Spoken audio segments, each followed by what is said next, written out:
ভিন্ন ধর্মের মধ্যে বিবাহ আজ হয়তো প্রচলিত, কিন্তু সেকালে ভিন্ন ধর্মের মধ্যে বিবাহ অত্যন্ত দুঃসাহসের ব্যাপার ছিল এবং অনেকের পক্ষেই সম্ভব হতো না সেই সম্পর্ককে পরিণতির দিকে নিয়ে যাওয়া। আজকের নিবেদন জলধর সেনের লেখা গল্প এক পেয়ালা চা। গল্প পাঠে আমি হৈমন্তী।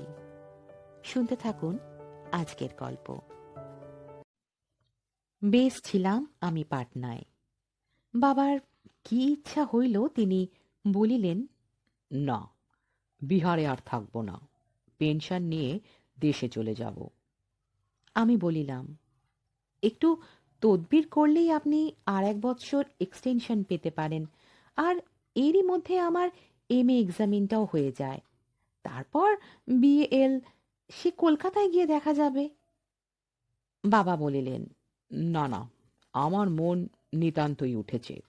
নইলে এতকালের বাস তুলতে যাচ্ছি। এই বাকিপুরে বলতে গেলে 3 পুরুষ কাটালুম। এতদিন তো কিছুই মনে হয়নি। না না, এখানকার বাস তুলে দেশে যাব। এখানে আর থাকব না। বাবার জিদ দেখে আমি চুপ করে গেলাম। এইখানে আমাদের একটু পরিচয় দিই। আমার পিতামহ স্বর্গীয় নীলকমল চাটুর্যে এই বাকিপুরে এসে প্রথম ওকালতি আরম্ভ করেন। সে মিউটিনির আগের কথা। শুনিয়াছি পিতামহ যদি রোজগার করতেন 1 গুণ, তো খরচ করতেন তার 3 গুণ।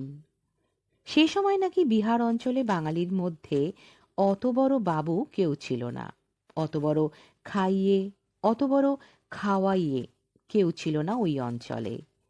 বিহারীরা এক বাক্যে বলতো, আরে বাবু তো নীলকমল বাবু, और सब বাবুয়া। সেই নীলকমল চাটুর্যে মহাশয়ের পুত্র আমার পিতা শ্রীযুক্ত সর্বেশ্বর চট্টোপাধ্যায় মহাশয়।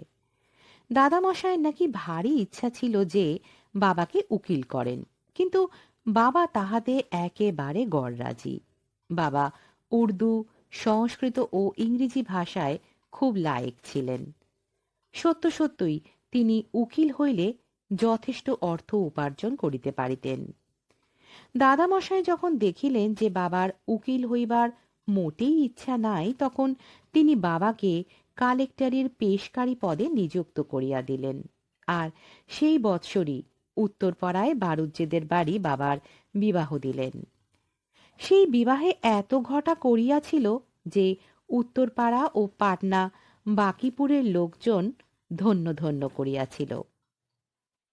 এত বাবুগিরি, এত আমিরির পরিমাণ যাহা হয় তাহাই হইল। পিতামহ যখন সজ্ঞানে গঙ্গালাভ করিলেন, তখন বাবা হিসেব করিয়া দেখিলেন পিতামহের ঋণের পরিমাণ 38,000 টাকা। কিন্তু তখন আর ভাবিবার সময় ছিল না। পিতামহের অত বড় নাম ডাক, তাহার শ্রাদ্ধ কার্য তো তিল কাঞ্চনে সম্পন্ন করা যাইতে পারে না। বাবা স্থির করিলেন, যাহা 52 তাহা 53, যাহা 38 তাহা 48, তবে 10,000 টাকা ঋণ গ্রহণ করিয়া বাবা পিতামহের আদ্যকৃত্য মহা সমারোহে সম্পন্ন করিলেন। পাটনার সকলে বলিল, সর্বেশ্বর বাপ কা বেটা। সেকালে পেশকারী চাকরিতে বিলক্ষণ 2 পয়সা আয় থাকিলেও নীলকমল চাটুর্যের ঠাট বজায় রাখিয়া মায় সুদ 48,000 টাকা শোধ করা বাবার মতো লোকের পক্ষে একেবারেই অসম্ভব। বাবা তখন বুদ্ধিমানের মতো কাজ করিয়াছিলেন। বাকিপুরে দারাগঞ্জে পিতামহ যে কয়েকটি বাড়ি করিয়াছিলেন তাহা বিক্রয় করিয়া ফেলিলেন। তাহাতেও যখন ঋণ শোধ হইল না, তখন পাটনার উপকণ্ঠস্থিত 40 বিঘার একটি সুন্দর ফলকর বাগান মাটির দরে বেচিয়া ফেলিলেন। থাকিবার মধ্যে রহিল আমাদের বাকিপুরের বসত বাড়িখানি আর বাবার পেশকারী চাকুরি। অন্য কেহ হইলে এই অবস্থা বিপর্যয় সহ্য করিতে পারিতেন না। যে স্থানে এত পথ প্রসার মান সম্ভ্রম ছিল, সে স্থান ত্যাগ করিতেন। কিন্তু আমার পিতা সত্য সত্যই দেব প্রকৃতির লোক ছিলেন। এই অবস্থা বিপর্যয় তাহাকে অধীর করিতে পারিল না। ভাগ্যের এই পরিবর্তন তিনি সহাস্য বদনে অবনত মস্তকে বরণ করিয়া লইলেন। এ সকল আমার জন্মের পূর্বের কথা।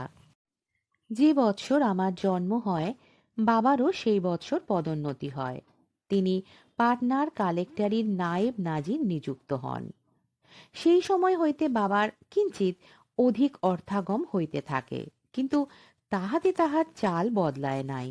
তিনি সাধারণ গৃহস্থের ন্যায় সংসার যাত্রা নির্বাহ করিতে থাকেন।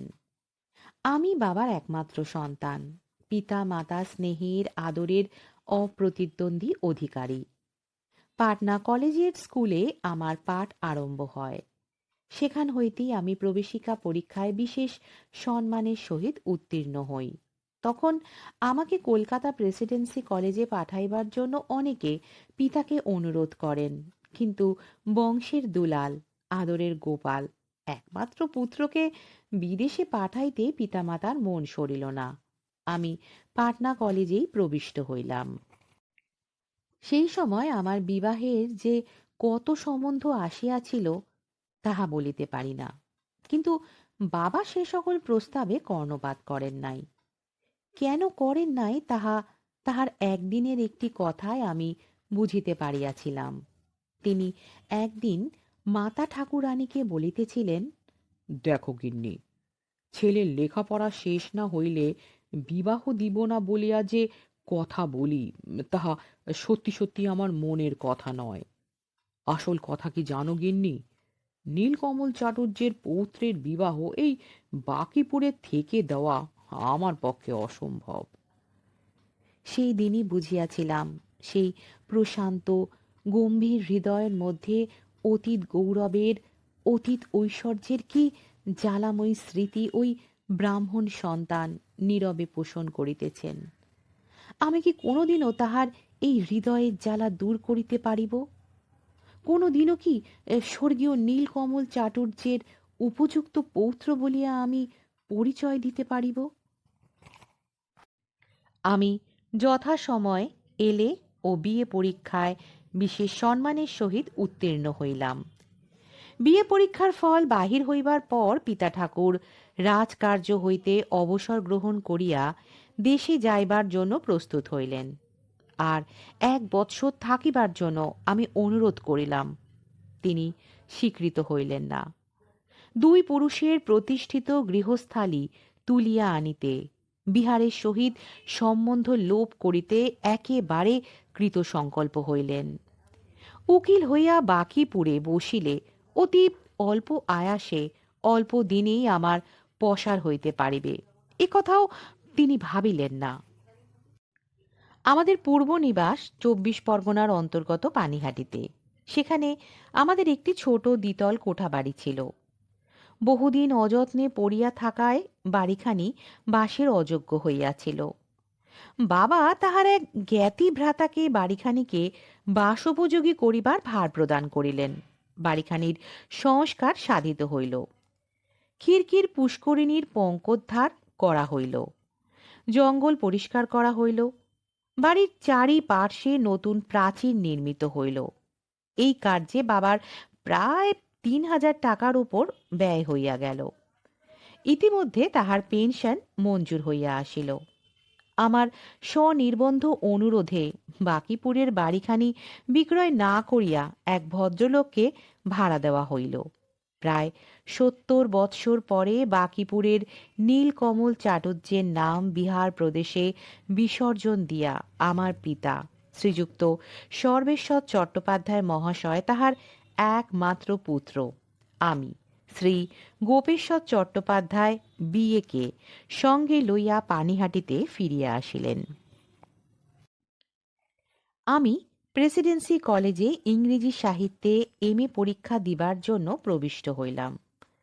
সেকেন্ড ক্লাসের একখানি মাসিক টিকিট করিয়া আমি কলকাতায় প্রতিদিন আসি, কলেজ করি এবং যথাসময়ে পানিহাটির বাড়িতে ফিরিয়া যাই। আমি তখনও অবিবাহিত। এই সময় আমি এক গোলে পড়িয়াছিলাম। তাহারই কথা বলিবার জন্য এতগুলি কথা এতক্ষণ বলিলাম, আর সেই জন্যই আমার এই কথা আরম্ভের সময় আমি বলিয়াছি, আমি বেশ ছিলাম পাটনায়। এই স্থানে একটা কথা বলিতে হইতেছে।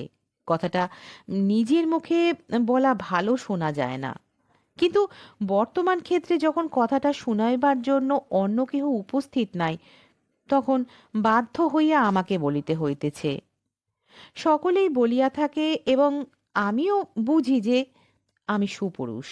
আমার গৌরবর্ণ, আমার শরীরের গঠন পারিপাট্য দেখিলে সকলেই আমাকে সুপুরুষ বলিবে।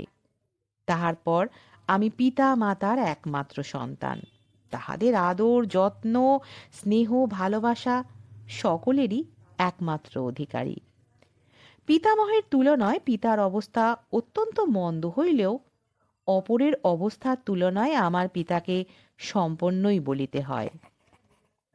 মাসে ৮০ টাকা পেনশন, ৩০,০০০ টাকার কোম্পানির কাগজ, তাছাড়া বিহার প্রদেশে ৩-৪টা লাভজনক কারবারের অংশ। অবস্থা মন্দই বা কি। পোষ্যের মধ্যে মা বাবা আর সবেধন নীলমণি আমি। সুতরাং আমি বিশেষ আদর ও যত্নে প্রতিপালিত হইতেছি, এ কথা আর বলিতে হইবে না। এখন বিয়ে পাশ করিয়াছি, বয়সও হইয়াছে।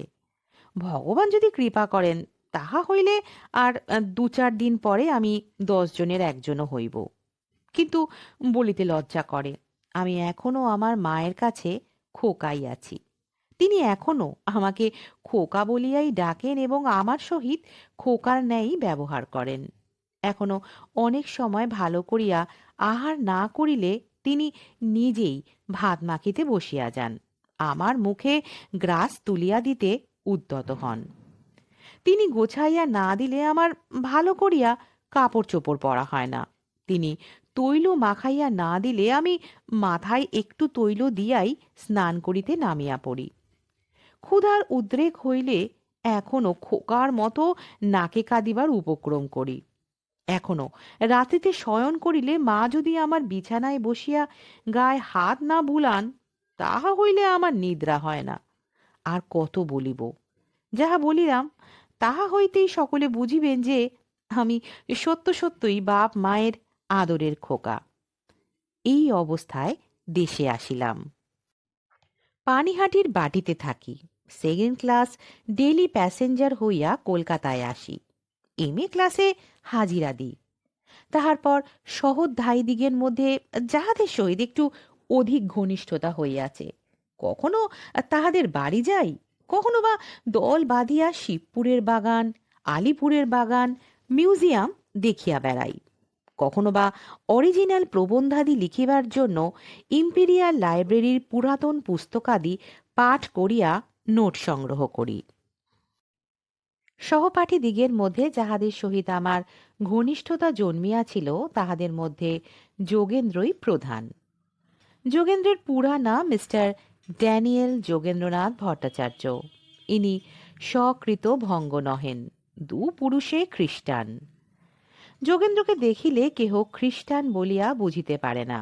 সে হ্যাট কোট পরে না। তৈলের পরিবর্তে দিনের মধ্যে ৩ বার সাবান গায়ে ঘষিয়া বর্ণ ফ্যাকাশে ও সুন্দর কেশ রুক্ষও করে না। সে আমাদের মতো কালো ফিতে পেরে ধুতি পরিয়া, পাঞ্জাবি গায়ে দিয়া, উড়ানি গলায় জড়াইয়া কলেজে আসে। ত্রাণকর্তা যীশুখ্রিস্টের নাম কখনো তাহার মুখে শুনি নাই। ধর্মের গোঁড়ামিও কখনো করিতে দেখি নাই। তাহার কথাবার্তা বড়ই মধুর, তার ব্যবহার বড়ই মনোহর।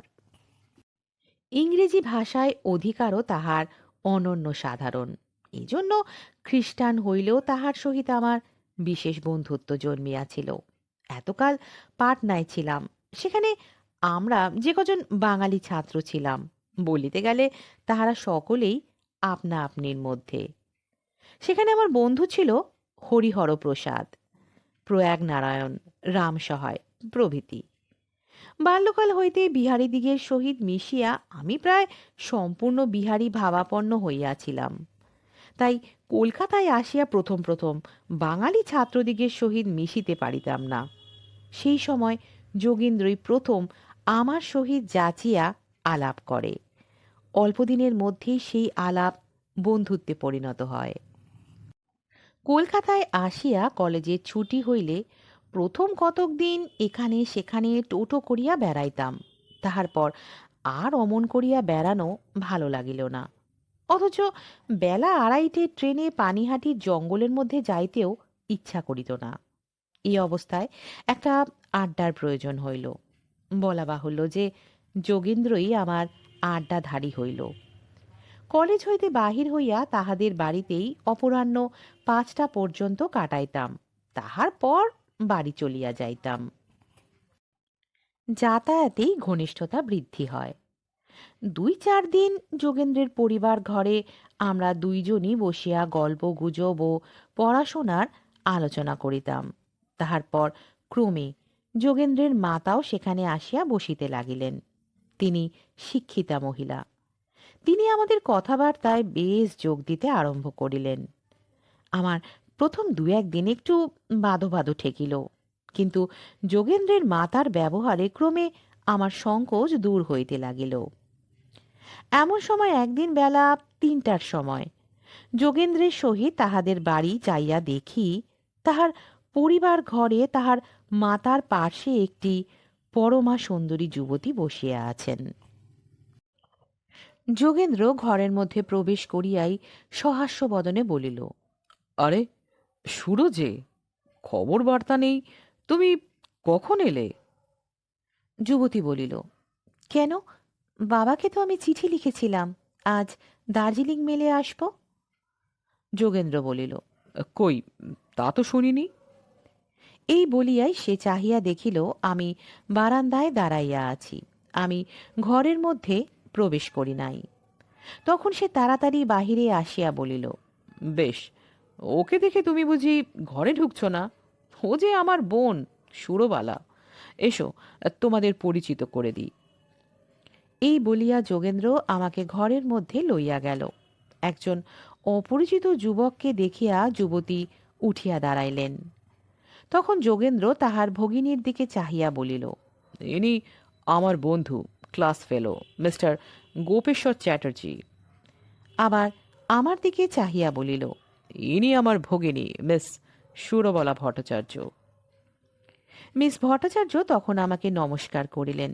আমিও প্রতি নমস্কার করিলাম। আমার তো ভয়ই হইয়াছিল। মিস ভট্টাচার্য যদি আমার সহিত করমর্দন করিতে অগ্রসর হইতেন, তাহা হইলেই আমি গিয়াছিলাম আর কি। এত বড় হইয়াছি, বিয়ে পাশ করিয়াছি, কিন্তু কোনো অপরিচিতা যুবতী বা কুমারীর সহিত করমর্দন দূরে থাক, বাক্যলাপও করিনি। সে কি পারা যায় মশাই? পাটনায় কখনো এসব অভিজ্ঞতা লাভের সুবিধা হয় নাই এবং সেদিকে আকৃষ্টও হই নাই। আমার পক্ষে এ ব্যাপার একেবারে নতুন, অগ্নি পরীক্ষা বললেই হয়। পরিচয় তো হইয়া গেল। বুঝিলাম যে যুবতী আমার বন্ধু যোগেন্দ্রের অবিবাহিতা ভগিনী। তাহার পর যোগেন্দ্র আপনা হইতেই বলিল যে তাহারই ভগিনীটি কার্শিয়াঙে একটি বিদ্যালয়ে পাঠ করিতেন। পিতা মাসে মাসে খরচ পাঠাইয়া দিতেন। সেখানকার পাঠ শেষ করিয়া কুমারী এখন কলকাতায় আসিয়াছে। ইহার পর যা হয় একটা স্থির করা যাইবে। এ সকল বিবরণ বর্ণনা শেষ হইয়া গেল। আমি চুপ করিয়া শুনিয়া গেলাম। এ সকল কথার মধ্যে আমি আর কি বলিব?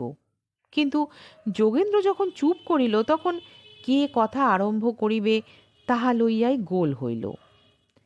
অপরিচিতা যুবতীর সম্মুখে আমি শ্রী গোপেশ্বর চট্টোপাধ্যায়, বিএ, পাটনা কলেজ প্রত্যাগত ছাত্র, একেবারে এতটুকু হইয়া গেলাম। এমন বিপদে আমি কখনো পড়ি নাই বোধ হয়। আমার ভাবগতিক দেখিয়াই যুবতী উঠিয়া গেলেন।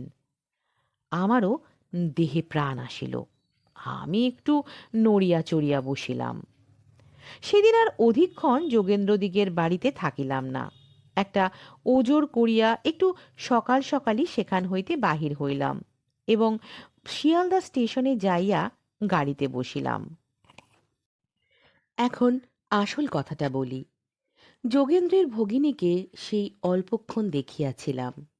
তাহাতেই আমার মনের মধ্যে যেন কি একটা ভাবের সঞ্চার হইয়াছিল। এমন ভাবে, এমন সুন্দরী ষোড়শীকে তো আমি কখনো দেখি নাই। আমি আমাদের গৃহস্থের ঘরের মেয়ে দেখিয়াছি, তাহারা সেই এক রকমের। তাহাদের মধ্যে অসাধারণ কিছুই নাই, ঠিক আমাদের মতো, ঠিক আমাদের নিত্য নৈমিত্তিকের মতো। কিন্তু এই যে যুবতীটিকে দেখিলাম, এ তো তেমন নহে। ইহার মধ্যে লজ্জাশীলতাও দেখিলাম না, আবার লজ্জাহীনতাও দেখিলাম না।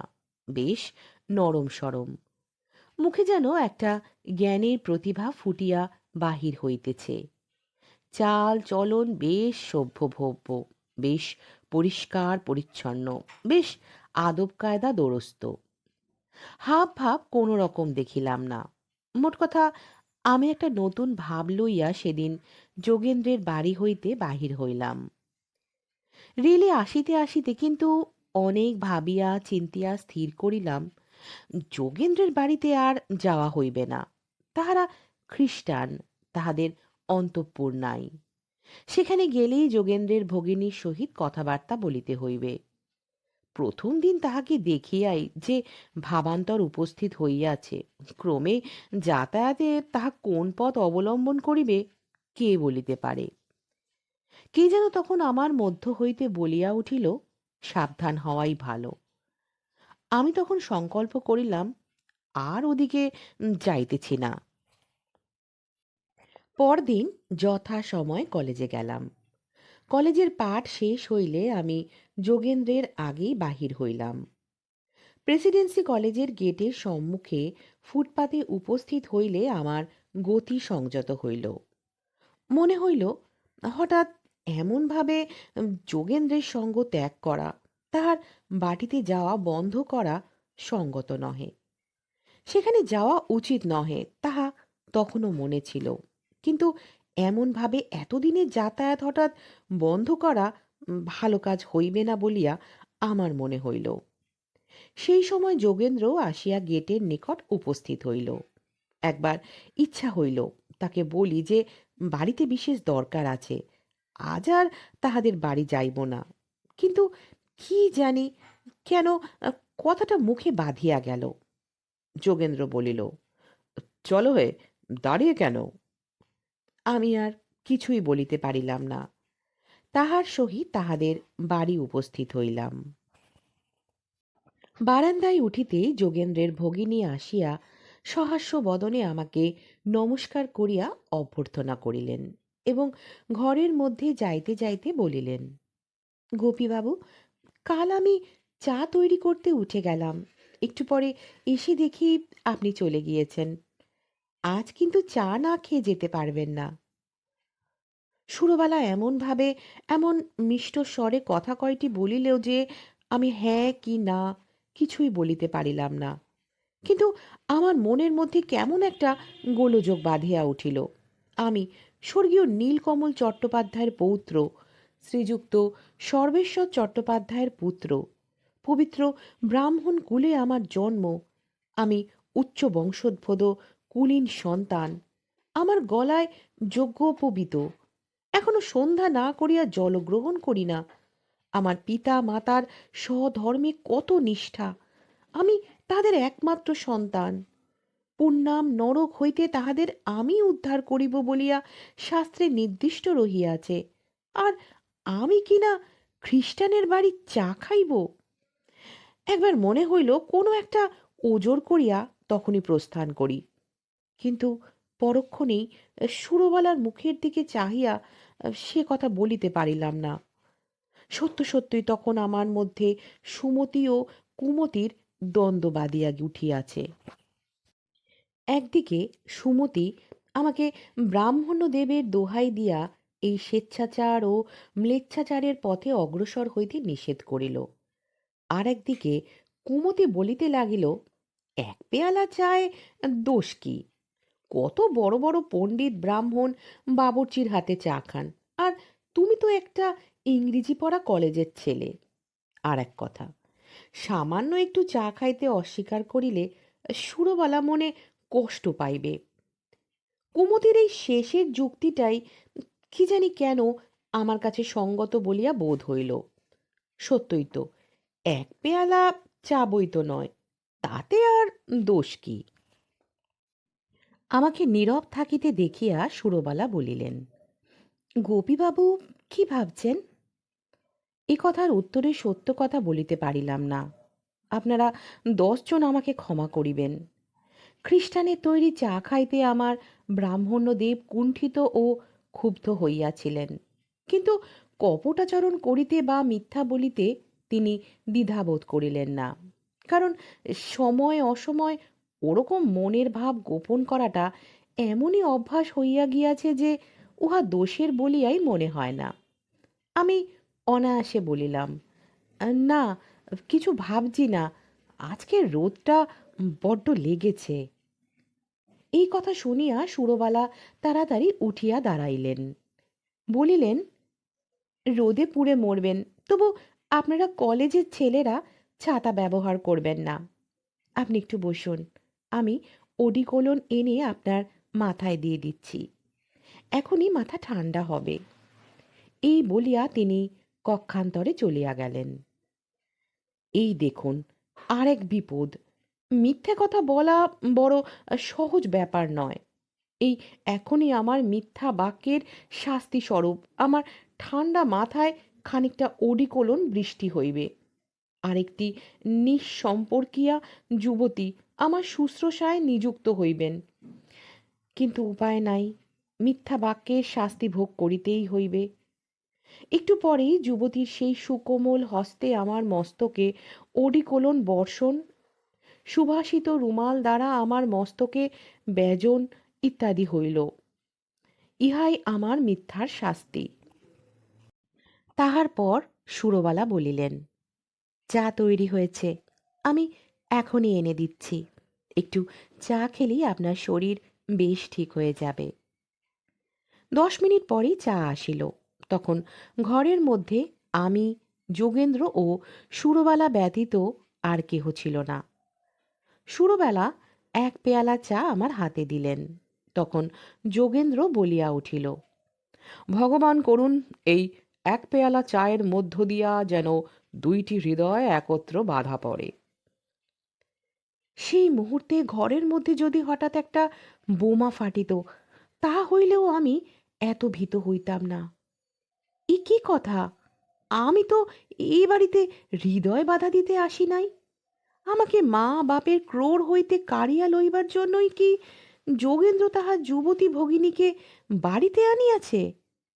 আমি যে মা বাপের একমাত্র সন্তান, আমি যে তাহাদিগের অবলম্বন জ্যোষ্ঠী, একটা যুবতীর রূপের ফাঁদে পড়িয়া কি আমি আমার জাতি নষ্ট করিব? আমার মা বাপের হৃদয় শক্তিশীল হানিব? এক পেয়ালা চায়ের বিনিময়ে কি আমার সর্বস্ব ত্যাগ করিব? না, না, তা কিছুতেই হইবে না। আমার অজ্ঞাতসারে চায়ের পেয়ালা আমার হাত হইতে পড়িয়া গেল। দ্রুত পদে ঘর হইতে বাহির হইয়া পড়িলাম। একটি কথাও আমার মুখ হইতে বাহির হইল না। পরদিনই আমি প্রেসিডেন্সি কলেজ হইতে ট্রান্সফার লইয়া রিপন কলেজে ভর্তি হইলাম। সেই জন্যই তো গোড়ায় বলিয়াছি, বেশ ছিলাম আমি পাটনায়। সেখানে কখনো তো কেউ এক পেয়ালা চা দিয়া আমার সর্বনাশের চেষ্টা করে নাই। যাক, এক পেয়ালা চায়ের উপর দিয়াই যে আমার গ্রহ কাটিয়া গেল, এই আমার পরম লাভ।